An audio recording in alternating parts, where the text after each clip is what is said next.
প্রিয় শিক্ষার্থী, আজ আমি তোমাদের সপ্তম শ্রেণীর স্মৃতিচিহ্ন কবিতাটি নিয়ে আলোচনা করব। স্মৃতিচিহ্ন, কামিনী রায়।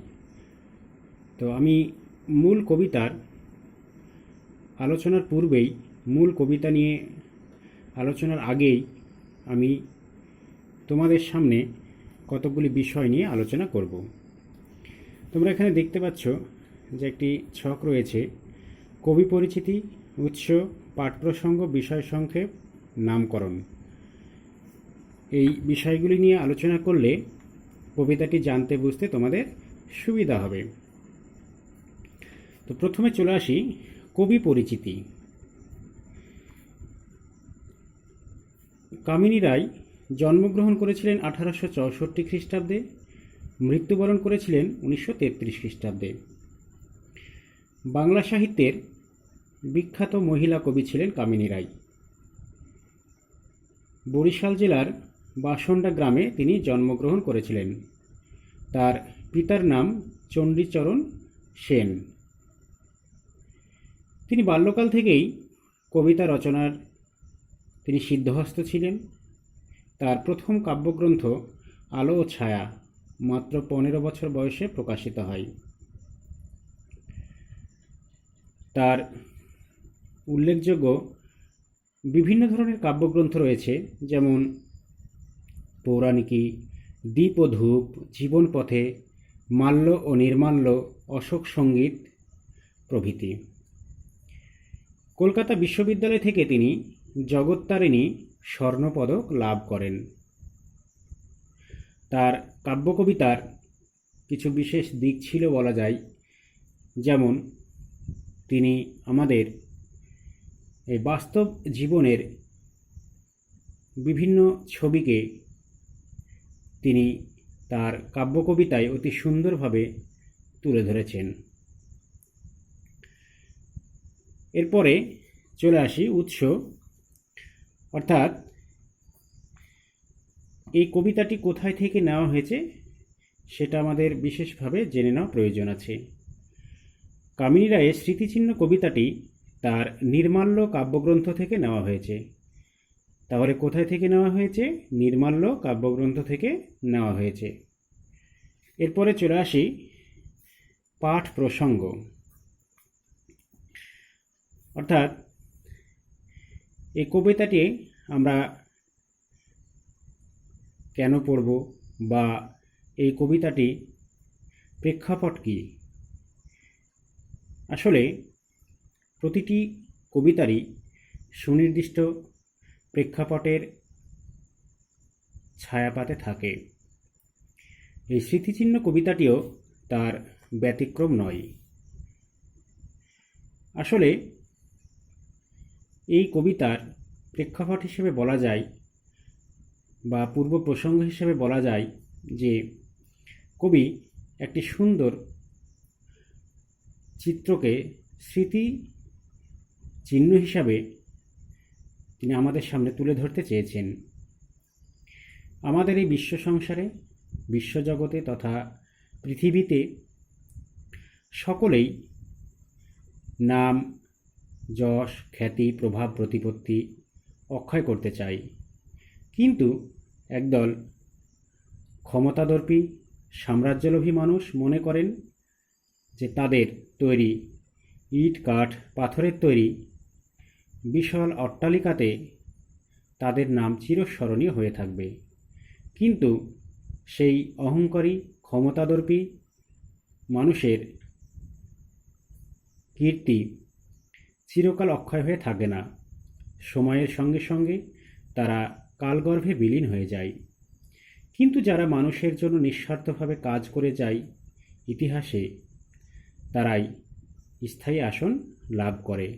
তারাই মানুষের মনের মণিকোঠায় চিরস্থায়ী হয়ে থাকে। এরপরে চলে আসি বিষয় সংক্ষেপ। আশা করছি তোমরা পাঠ প্রসঙ্গটি বুঝতে পেরেছ। আসলে প্রতিটি কবিতারই সুনির্দিষ্ট বিষয় সংক্ষেপ থাকে। আমরা যদি বিষয় সংক্ষেপটি ভালোভাবে জেনে নিই, বুঝে নিই, তাহলে মূল কবিতাটি আমাদের অতি সহজ হয়ে যাবে। তো এই কবিতার বিষয়বস্তু কি, আসলে কবি কি বলতে চেয়েছেন এই কবিতায়, তার দৃষ্টান্ত হিসাবে আমি পাঠ প্রসঙ্গেও কিছুটা আলোচনা করেছি বা পাঠ প্রসঙ্গের প্রেক্ষাপট হিসাবে আমি বলেছি। সেই পরিপ্রেক্ষিতে আসলে বিষয় সংক্ষেপে বলতে গেলে যে আমাদের এই পৃথিবীতে প্রধানত দুই শ্রেণীর মানুষ বসবাস করে, একটা ক্ষমতাদর্পী অহংকারী আর এক শ্রেণীর নিচুতলার শ্রেণী যারা শোষিত, বঞ্চিত, নিপীড়িত শ্রমজীবী মানুষ। তো সেই ক্ষমতাদর্পী অহংকারী মানুষ নিজেদের নাম বহু অর্থ ব্যয়ে বিভিন্ন ধরনের স্মৃতিসৌধ নির্মাণ করে, তার গায়ে খোদাই করে চিরকাল অমর হয়ে থাকবে এই আশা নিয়ে তারা বিভিন্ন ধরনের স্মৃতিসৌধ নির্মাণ করে। কিন্তু পরবর্তী সময়ে দেখা যায় সময়ের পরিপ্রেক্ষিতে সেই নাম মুছে যাবে না।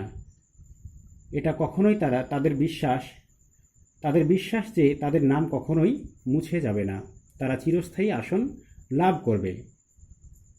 কবির ভাষায় তারা মূর্খ, তাদের মনের কামনা বাসনা ব্যর্থ। আসলে বস্তুর বিনাশ একদিন হবেই, পাথর খসে পড়বে ভূমিতে, ভেঙে পড়বে বড় বড় অট্টালিকা, বড় বড় রাজত্ব, সেই ভগ্নস্তূপে চাপা পড়বে স্মৃতিসৌধ। শুষ্ক ঘাসের মতো তারা চিরকালের জন্য বিলীন হয়ে যাবে, কেউ তাদের রক্ষা করতে পারবে না। কিন্তু যারা মানব হৃদয়ে সিংহাসন অধিকার করেছেন, কিভাবে না, তো পরের জন্যে নিজের জীবনকে উৎসর্গ করেছেন। যে সমস্ত দরিদ্র মানুষ, যাদের কোনো কিছু থাকে না, সেই সমস্ত শ্রমজীবী মানুষ সম্প্রদায়, যাদের ইতিহাসের পাতায় নাম লিপিবদ্ধ থাকে না, যাদের কথা কেউ মনে রাখে না, সেই সমস্ত মানুষ কি করে, তারা ইট, কাঠ, পাথর সংগ্রহ করার মতো ক্ষমতা অর্জন করে, অথচ তাদের রাজত্বে অক্ষুণ্ণ হয়েছে কালের নিয়মে। কালস্রোতে ধৌত হয়ে সেই নাম চিরকালের জন্য অমর হয়ে থাকবে।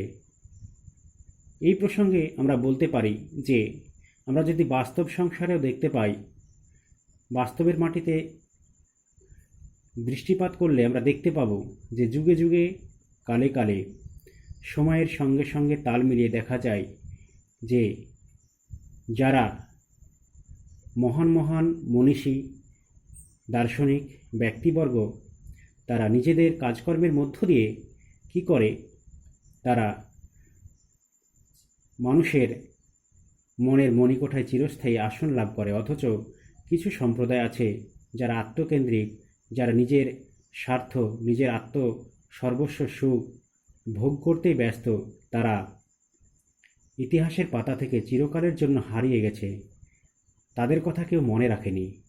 অথচ এই দরিদ্র মেহনতি শ্রমজীবী মানুষ, যারা ইট, কাঠ, পাথর দিয়ে যারা বড় বড় অট্টালিকা তৈরি করে, তারাই কবির ভাষায়, কবির মতে, তারাই মানুষের জন্য, যারা ভেবেছে, তারাই মানুষের মনে স্থায়ী আসন লাভ করেছে। এই হচ্ছে বিষয়বস্তু। আশা করছি তোমরা বিষয়বস্তুটা বুঝতে পেরেছ। এরপরে চলে আসি নামকরণ। আসলে এই কবিতাটি বিষয়বস্তু পাঠ প্রসঙ্গ আলোচনার পরবর্তী পর্যায়ে নামকরণের বিষয়টি না বললেই নয়।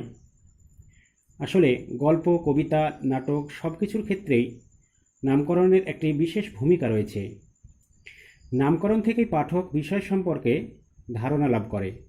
কবিতার ক্ষেত্রে নামকরণ বিশেষ গুরুত্বপূর্ণ। আমাদের এই কবিতার নামকরণ স্মৃতিচিহ্ন কেন হয়েছে, এটাই আমাদের আলোচ্য বিষয়। বা নামকরণের ক্ষেত্রে এটাই আমাদের প্রযোজ্য।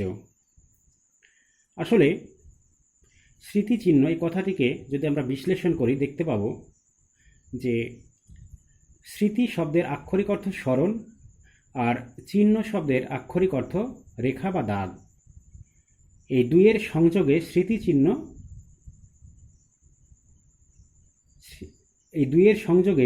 স্মৃতিচিহ্ন বলতে বোঝায় এমন স্মারক বা নিদর্শন যার সাহায্যে কোনো ব্যক্তি বা সময়কে স্মরণীয় করে রাখা যায়।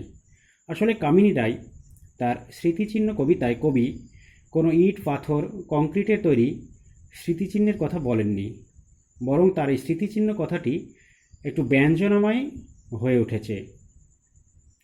আসলে এই সমস্ত মানুষদের তৈরি করা স্মৃতিচিহ্নের প্রতি ইঙ্গিতে দিয়েছে যারা নিজেদের মহান কাজের মাধ্যমে মানুষের মনে চিরস্মরণীয় হয়ে থাকতে চায়। আসলে প্রাথমিকভাবে মানুষ মনে করে ক্ষমতার জোরে বিশাল স্মৃতিসৌধের মাধ্যমে নিজেকে চিরস্থায়ী, নিজেকে প্রতিষ্ঠিত করা, কিন্তু তাদের সেই চেষ্টা ব্যর্থ হয়ে যায়।